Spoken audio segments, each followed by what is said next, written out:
അൽഹംദുലില്ലാഹി റബ്ബിൽ ആലമീൻ വസ്സലാത്തു വസ്സലാമു അലാ അഷ്റഫിൽ മഖ്ലൂഖീൻ വഅലാ ആലിഹി വസ്വഹ്ബിഹി അജ്മഈൻ അമ്മാ ബഅദ്. പരിശുദ്ധ കഅബാലയത്തെ പറ്റി ഒന്ന് രണ്ടറിവുകൾ പങ്കുവെക്കാനാണ് ഈ ചെറിയ വീഡിയോ ഞാൻ ഉപയോഗപ്പെടുത്തുന്നത്. എല്ലാവരും ഒന്ന് ശ്രദ്ധിച്ച് കേൾക്കുക. ആദ്യമായിക്കൊണ്ട് ഞാൻ പറയുന്നത്, പരിശുദ്ധ കഅബാലയത്തിന് 4 മൂലകളുണ്ട്. 4 മൂലകളിൽ ഒന്ന് ഹിജറിന്റെ മൂലയാണ്, അതായത് ഹജറുൽ അസ്വദ് നിലകൊള്ളുന്ന മൂല. 2 റുക്കുനുൽ യമാനി, റുക്കുനുൽ ഇറാഖി, റുക്കുനുൽ ഷാം. ഇങ്ങനെ 4 മൂലകൾ പരിശുദ്ധമായ കഅബാലയത്തിനുണ്ട്. ഈ 4 മൂലകളിൽ റുക്കുനുൽ യമാനിയെ സംബന്ധിച്ച് ഒന്ന് രണ്ട് കാര്യങ്ങൾ ഞാൻ നിങ്ങൾക്ക് പറഞ്ഞു തരാം. പരിശുദ്ധമായ ഉംറയ്ക്കും ഹജ്ജിനും ഒക്കെ പോകുമ്പോൾ നമ്മൾ അതൊക്കെ കാണാറുണ്ടെങ്കിലും പലപ്പോഴും അതിന്റെ ഒന്നും ശ്രേഷ്ഠത നമുക്ക് മനസ്സിലാക്കാൻ കഴിയുകയില്ല. അതുപോലെ തന്നെ പരിശുദ്ധമായ കഅബയിൽ വില കൂടിയ 8 കല്ലുകൾ അത് പരിശുദ്ധ കഅബയുടെ ഷാദർവാനിൽ പതിച്ചിട്ടുണ്ട്, ഒട്ടിച്ചു വെച്ചിട്ടുണ്ട്. അത് എവിടെയാണെന്ന് നിങ്ങൾ ആരെങ്കിലും കണ്ടിട്ടുണ്ടോ?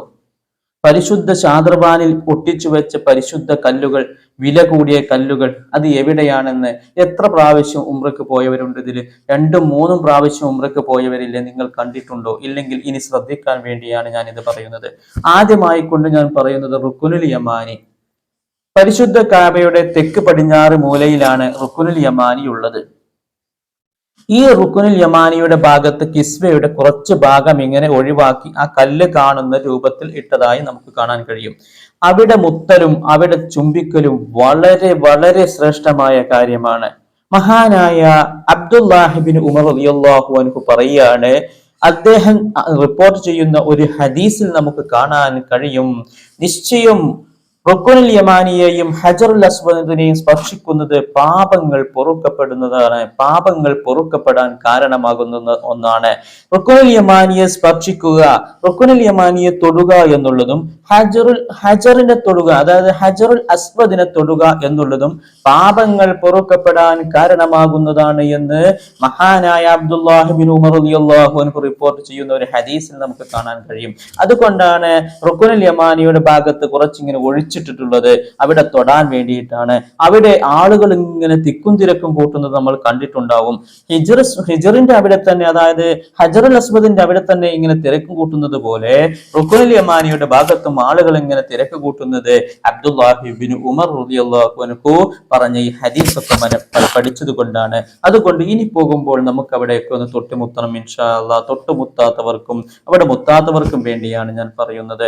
ഈ റുക്കുനുൽ യമാനിയുടെയും ഹജറിന്റെയും, അതായത് ഹജറുൽ അസ്വദിന്റെയും ഇടയിലുള്ള സ്ഥലത്ത് 70,000 മലക്കുകൾ നിലകൊള്ളുന്നുണ്ട്. അള്ളാഹു നമ്മെ അവിടെ എത്തിയിട്ട് നമ്മുടെ പാപങ്ങളെ പൊറുപ്പിക്കാൻ തൗഫീഖ് നൽകുമാറാവട്ടെ.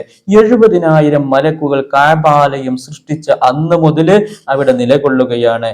70,000 മലക്കുകൾ.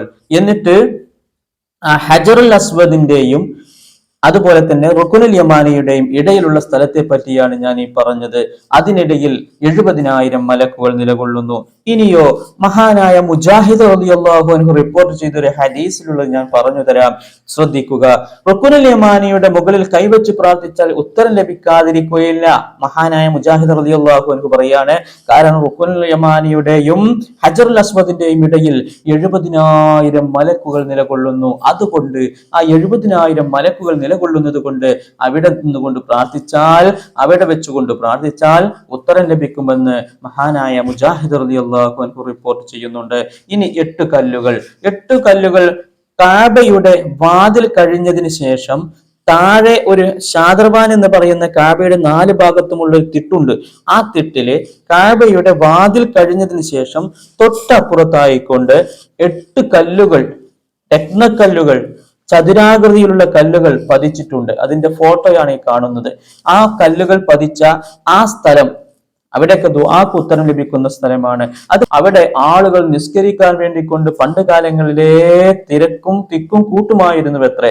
അവിടെ ഒരു കുഴി, ഒരു ചതുരത്തിൽ ഒരു നിസ്കരിക്കുന്ന മുസല്ല പോലെ ഒരു കുഴി ഉണ്ടായിരുന്നു എന്നും ആ കുഴിയിൽ ആളുകൾ ഇങ്ങനെ വീണ് അപകടം സംഭവിക്കുക കാരണം അത് തൂർത്ത് ശരിക്കും ഒരു നിരപ്പാക്കി വെച്ചതാണ് എന്നും ചരിത്രങ്ങളിൽ കാണാൻ കഴിയുന്നു. ഇൻഷാ അല്ലാഹ് വീഡിയോ ദീർഘമാകുന്നത് ഭയന്നുകൊണ്ട് ഞാൻ നിർത്തുന്നു. വാഖിറു ദഅവാനാ അനിൽ ഹംദുലില്ലാഹി റബ്ബിൽ ആലമീൻ. ഉപകാരപ്രദമായാൽ മറ്റുള്ളവർക്ക് ഷെയർ ചെയ്യണമെന്ന് ഉണർത്തുന്നു. അസ്സലാമു അലൈക്കും വറഹ്മത്തുള്ളാഹി തആല വബറകാതുഹു.